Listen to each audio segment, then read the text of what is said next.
Well, good morning, everybody. I want to present to you the best block from the 1.21 update, the crafter block. The crafter block is just like a regular crafting table, but it can be controlled by redstone and auto craft things for you. So when you place it down, you'll have this little face looking thing, and this is where it will spit out your completed recipe. Now this can be placed in any direction, up, down, left, or right, it doesn't really matter. So when you interact with the crafter, you'll have a regular crafting grid and you can place items into it to make your recipe for whatever you want to craft. In this case, an iron block. Then all you have to do is come out and give it a redstone signal like this, and it spits out your block. Now the crafter can just put these items directly into any container. So we put a chest right in front of there, hit the button, and it makes an iron block. But we don't want to have to hit a button every time. We want to automate it. So let's get rid of this.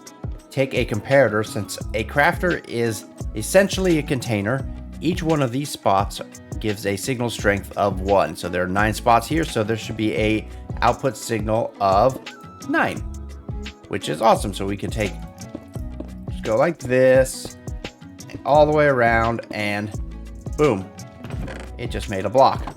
All we have to do is add a hopper. A hopper can go in any direction, and let's just throw in a stack of blocks, and you can see it counts up and it makes another block. But this is really large and cumbersome, and we want to compact it down a little bit. So let's break all this and see how much we can compact it down. If we take a block, place it right next to it, and we power that block, it will start making things.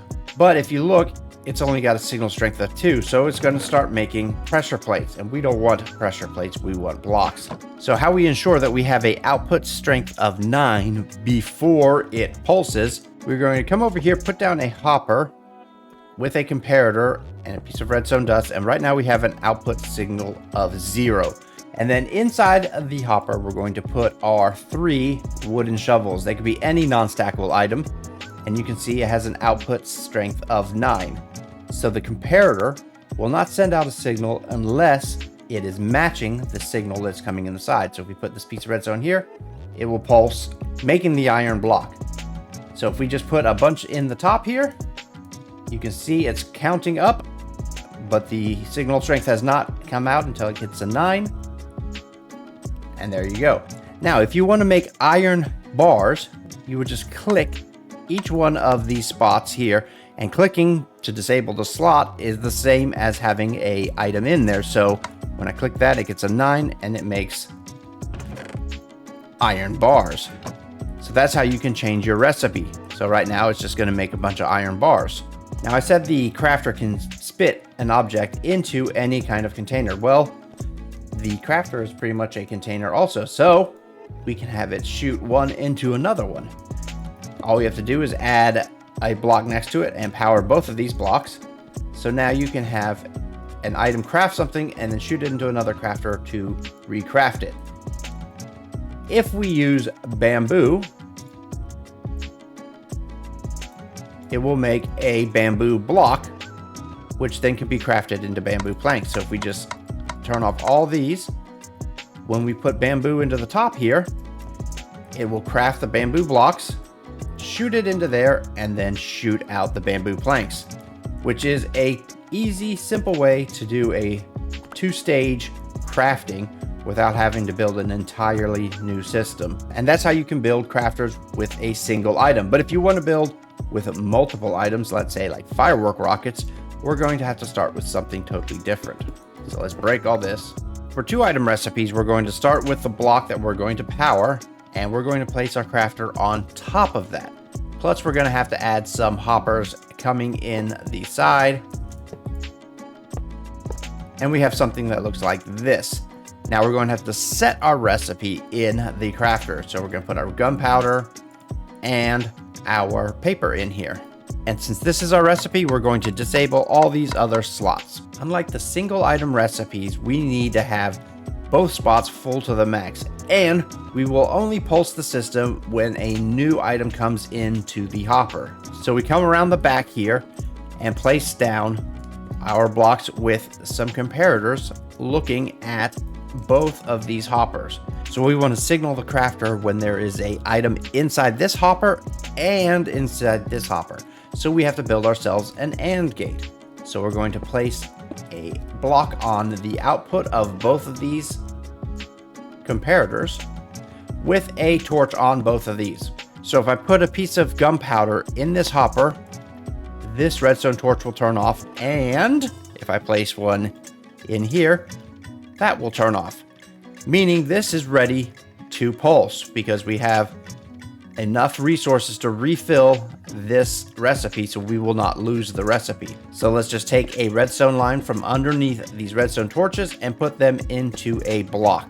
And we're going to put a redstone torch here. So this is essentially an inverter. Then we're going to come over here, add some redstone, and make a simple repeater clock that goes like this.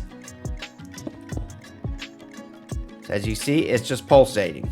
You can adjust the speed of the clock by adjusting the delay on any of the repeaters, depending on server lag.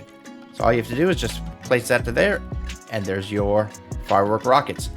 Now there is no items left in these hoppers, so the whole system turns off. So if you place a whole bunch of gunpowder in this side, it's filling up.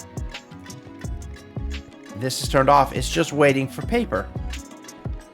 So once the paper goes in, it starts producing firework rockets right away.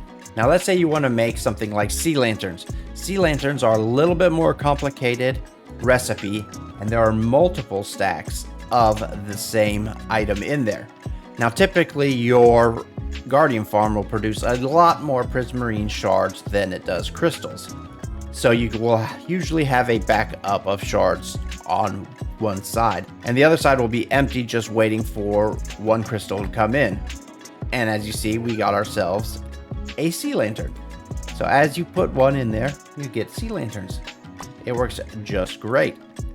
But if we look at our crafter, as one comes in, it signals it to make a sea lantern, but there is not enough to refill our crafting recipe. So this will deplete down slowly but surely, and then sooner or later you will run out of something, the crystals, and it will start filling in and you'll lose your recipe. The easiest way to fix the depletion problem is by placing a redstone block right next to our comparator. As we know, this comparator will not output a signal until this container is full. So if we put a bunch of crystals in there, this redstone torch is still on, and it will not go off until it is 100% full. And we place one in here, it will produce its sea lantern, of course, but it stops producing anymore because this is not full. And we can see that this first slot goes down to 59 because it fills up the rest of the slots in the crafter, so there's no depletion, and it maintains our crafting recipe. You can place a redstone block on this comparator also to protect the other items in the crafting recipe from depleting also. Let's say you wanted to auto craft a 3-item recipe. That's easy, just add a hopper to the middle, come to the back here, place yourself a block right there with a redstone comparator sticking out, a redstone torch there. You're gonna have to raise this line up, and it works just the same. So now if we come to the front, let's set our recipe up for, let's say, beacons, because who doesn't want to make a bunch of beacons? Since there are multiple obsidian and multiple glass, we would want to put our obsidian in this side and the glass on the other side here. Your single item, the nether star, would be your middle hopper train right there. So when you put nether stars in the top, it's going to start producing beacons.